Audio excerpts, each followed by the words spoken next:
Hi everybody, Phil Shinover here. It is May the 2nd, 3rd, or whatever. And this is Why Do We Say That? Uh, I have a wonderful habit of sitting out at night and flipping through YouTube things. Tick, click. You see I'm pressing that button, my finger automatically goes. They've got so many hundreds of thousands of things to watch. And I was looking last night and there was a program called Two Broke Girls. It's a sitcom which two broke girls work as waitresses, and I watched a series. Man, it's an interesting program. There's a lot of it's pretty racy at times. I enjoyed it. Anyway, so the word broke. Where's the word broke come from? And also bankrupt. These two words mean we're financially don't have any money. I'm financially embarrassed is the word to use, but the word comes from bankrupt. Let's go back. For as long as there's been people who have decided to issue coins and money, there have been people who will change that money. I mean, we hear in the Bible about the money changers. Somebody's got to sit at a table. They made a table, like banca means table in Latin. They'd sit at this table and they had to know 20 different, 30, 40 different kinds of currency from all over Babylonia, Egypt, all the little city-states.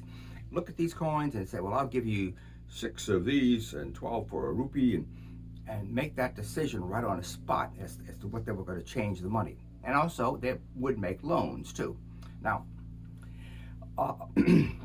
they just set up a table, a bench in the marketplace somewhere. They probably had 6 or 7 of them in a row deciding this. So banca which is where we get our word for bank from, was a bench. Now when they couldn't meet their debts, when they would loan money and it was a bad thing, somebody tricked them or they loaned money and they couldn't pay their debts, they would literally break the bench. The bench, bancarupta, means breaking the broken bench. They couldn't operate anymore, which is an interesting thing to do. I guess it was signifying that no, this guy's out of business, he's going to go in prison. And by the way, if you had bancarupta, if you were broken, up until recently, you were put in jail.